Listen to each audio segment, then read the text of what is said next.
Hi, welcome to the game plan. I'm Rico. Today I'm going to be doing another review roundup. This is a series where we go through and we don't really want to do reviews in the traditional sense. There's plenty of board game channels that do that. So instead what we want to do is we want to provide some feedback across the spectrum of how we think of games and ones that have maybe missed the target for us, and then an opportunity to show you similar games or games that employ similar mechanisms, say, in a way that we think have improved upon, and so we can kind of give you some alternative options. This time I'd like to look at Ticket to Ride as the swing and a miss for me. I brought this up because we've gotten some comments from viewers, and I know that Ticket to Ride is a very popular game. I wanted to take the opportunity to kind of explain a little bit more in depth why I disagree with the general acceptance of Ticket to Ride as being such a great and classic game. I do love what Ticket to Ride has done for the hobby. It has introduced a lot of people. I think it's become very public and mainstream. You see it on TV shows and in the news, and for that reason I think it's absolutely fantastic. But I just think that Ticket to Ride is just not as good as everyone says. So one thing I'd like to address some items that a viewer had placed, and I'll put some clips here. So they believe that Ticket to Ride has a series of interesting decisions, and I guess for me, maybe we need to find what an interesting decision is. I maybe just have a different opinion as far as what's interesting. So here what they've done is given some examples, and I'd like to discuss them. So, do you keep drawing train cards to get what you need for longer connections, or take the more competitive connections quickly? I think for me this falls into the category, and I believe I mentioned it on a previous video, of that's just map familiarity in my opinion. You'll understand after having played and experienced a certain map layout when to start thinking about those types of things. The competitive connections, there's a congestion area, you know from past experience that this is where you need to go. So I think it's not so much of a decision as to when to do it. It's more of your experience tells when throughout the game that should be a focus of yours. That, I don't know, that to me it's not really a decision. It's just, I know that when, say, these three routes near this route fill up in past experience, that shows me that I need to get to this route quickly, otherwise it's also going to fill up. Something like that. It's not really a decision, that's just experience telling you, which is exactly what I was pointing out, that you just have map experience. The game itself, the mechanisms, the decisions within the game aren't influencing that. That's just your experience with that map layout. They give the example of, do you draw additional cards, route cards, or for more endgame points, or is it too risky to complete them? Again, I don't believe that's really a decision, because it's totally random what type of route card you'll get. What you're really doing is just playing the odds and on the luck, right? So I guess the decision is, do I want to go against the odds? Because you can look mathematically, these are the odds of the route's lengths or whatever, you can figure that out, and then you look to say, based off of what's going on around me, we're this many turns away from ending the game, do I have enough time to implement that level of route? That's just to play in the probabilities. I don't find a whole lot of enjoyment. That's not really an interesting decision to me. I just look and say, my expected value is X, and if I'm over X, then I say no to that decision. If I'm under X, I say yes to that decision.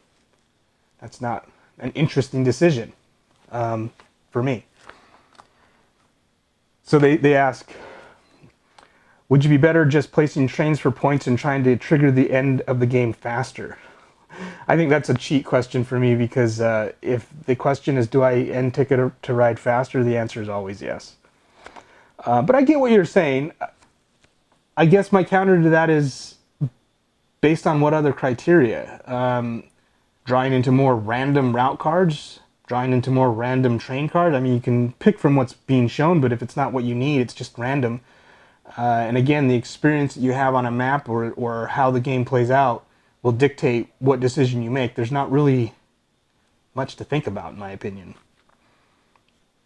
Do you shoot for making longer, high-end scoring routes, or focus on completing as many complementary shorter routes? So I guess maybe I'm not understanding that part. Maybe there's a variant to Ticket to Ride that I'm unaware of, because in my experience, you just draw a route card and it's random. So there's really not a choice as to whether you want to focus on long routes or short routes. As soon as you draw it, you're obligated to complete it. And unless you can draw multiple and choose from those and discard, and I don't think you can, how is that a decision? Tony disagrees completely. So, yeah, to me, there's just a lack of interesting decisions in that game. Everything kind of comes down to just luck, playing the odds, and that's not interesting to me. I already know the math formulas of how to derive the probabilities of those types of things, and if it's less than X, do one. If it's not, do another. That's not interesting to me. So I'm going to have to pass on Ticket to Ride. It's been a huge swing and a miss for me. I've played it a couple times in physical form. I played it a lot on the app because I really tried to find the virtue in this game, and I just couldn't find it. But there's another game that I've played that it wasn't a hit for me. I didn't really care for it much, but it had a similar type of mechanic of the set collection and push your luck aspect. When do you really play into this? And it's called Trekking the National Parks. And I chose this as the option that I'd like to recommend for other people because it's just a sensationally good theme. I love the national parks idea. Nobody's ever stepped into a national park and been like, well, this place is garbage, right? Like, it's cool land structures and features, and it's just really interesting. And the fact that they created a game out of that I thought was really cool. For that reason alone, I would recommend it over Ticket to Ride. But I think the decisions and the gameplay mechanics are so similar that it's kind of, which theme do you prefer? Now, if I were to discuss which game I think implements those types of ideas in a better way, I'm going to go with Jet Set.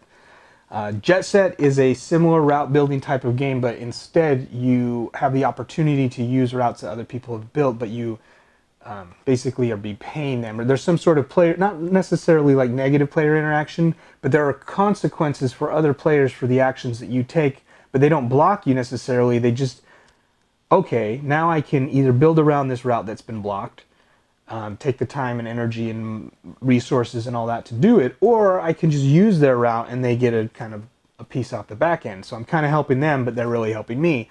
So you have a little bit more of decisions about how you want to build your routes, knowing that you're not really completely blocked.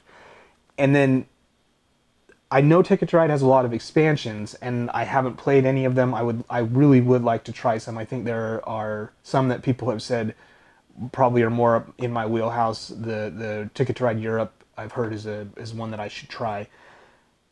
The Jet Set has lots and lots of modular expansions rather than switching out maps and changing the rules slightly on a given map. What they do is just introduce a new concept, and they're usually very small, one particular part of the game, and it kind of changes the nuances in there.